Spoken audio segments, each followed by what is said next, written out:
허 교수님 어떠세요? 중국은 항상 인구로 대표되는 나라였거든요. 이제는 어떻게 보면 어느 순간부터는 그 타이틀을 떼야 될지도 모르겠습니다. 이게 아까 양 교수님도 말씀해 주셨지만 장기적 추세랑 단기적인 변동이 지금 섞여 있는 것 같습니다. 그러니까 장기적으로 인구가 조금 떨어지고 있는데 코로나 때문에 지금 그것이 굉장히 가속돼서 보이는 것 같고요. 저희가 한 5년 이후, 10년 이후에 중국을 되돌아보면 이때가 일시적으로 많이 꺾였던 때인지 아니면 추세적으로 그냥 떨어지는 거에 비해서 그렇게 큰 차이가 없었던 때인지 뭐 이런 걸 그때 가서 판별을 할 수 있을 것 같은데요. 지금 학계 출산율을 보면 중국은 굉장히 재밌는 게 출산율을 1000명 단위로 집계를 하더라고요. 저희는 100명 단위로 집계를 하는데요. 맞아요. 그래서 2017년에 12.43명이었습니다. 12.43명. 예, 근데 그게 5년 만에 6.77명까지 떨어졌습니다. 지금 반이 됐네요. 거의 반토막이 난 네. 상황이에요. 그게 제가 아까 말씀드린 일시적인 현상인지 아니면 트렌드가 가속화되고 있는 건지를 좀 봐야 되는 부분인 것 같고요.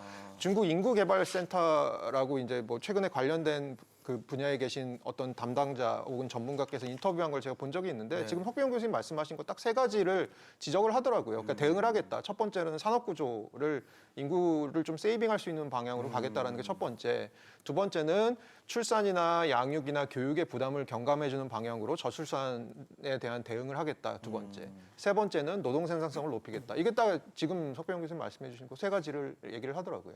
근데 중국 출산율 저희가 허 교수님 말씀해 주신 걸 좀 보여드리고 있는데 지금 2022년 뭐 일시적인지 추세적인지는 알 수가 없지만 6.77명이 1000명 단위라면 우리나라 100명 단위로 쳤을 때는 0.67 정도 네네, 된다고 맞습니다. 봐야 되는 네, 거잖아요. 맞습니다. 우리가 0.8이 안 돼서 지금 문제라고 네네네, 하니까 네네. 거의 우리나라랑 비슷한 수준이라고 봐야 되겠네요. 네, 그렇습니다. 지금 현재 네, 위기는. 그렇습니다. 근데 이게 일시적인지 네. 아니면 추세적인 상황인지는 네네네네. 지금 현재 판단하기 좀 네네. 근데 이르다라는 아마 묶여 있는 것 같습니다. 그게 그러니까 코로나 때문에 약간 더 추세보다 더 빨리 떨어진 건 있는 것 같은데 저게 얼마만큼 반등해서 올라올지가 사실은 이제 관건인 거죠.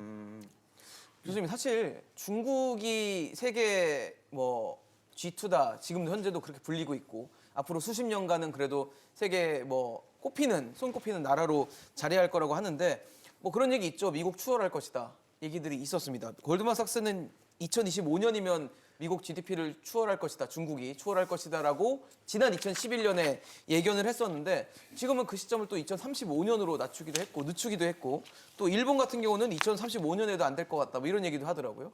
어떻게 보세요? 문제는 지금 이렇게 재는 것은 명목 환율로 재는데 명목 환율은 그냥 환율의 변화 때문에 변동하는 게 너무 큽니다. 그래가지고선 정확하게 보기는 좀 어렵고요. 예. 지금 그래서 좀 요것을 좀 보완하려고 만든 게 IMF하고 OECD하고 세계은행에서 쓰는 구매력 평가 달러로 환산하는 건데 요걸로 본다면은 이미 중국이 세계에서 가장 큰 경제권입니다. 이미요? 이미요. 구매력 평가로 계산한다면은 중국이 지금 한 30조 조금 넘고 미국이 25조입니다. 그래가지고선 그런 차원에서 본다면은 그러면은 중국이 어차피 세계에서 가장 큰 경제권이 됐는데 이미 현재도.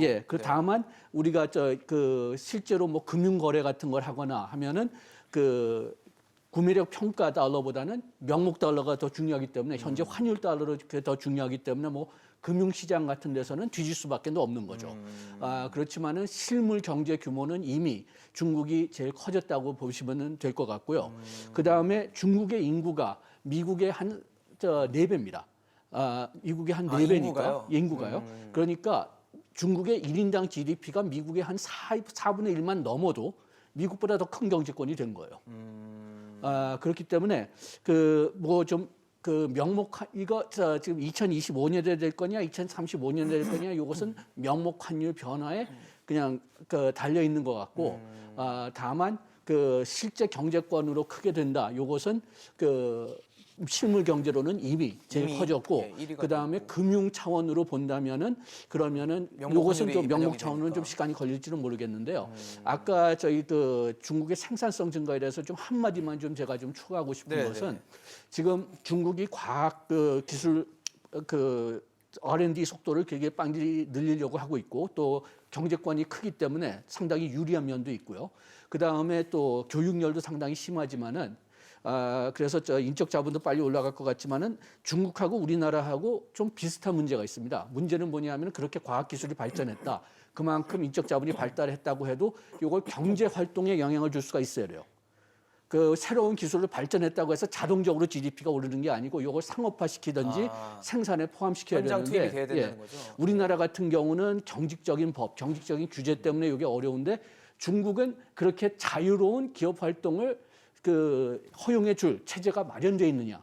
이게 궁극적으로는 큰 문제가 될 것 같습니다. 그렇게 해서 그쪽이 풀린다면은 기업의 뭐 창업에 어떠한 그 기업 활동의 자유를 인정해 준다면은 상당히 빨리 실물 경제가 더 커질 수가 있고 만약 그 정치적으로 통제를 해야 된다고 해가지고선 그런 자유로운 활동을 막아놓는다면은 그러면은 뭐 훨씬 더 오랜 시간이 걸리겠죠.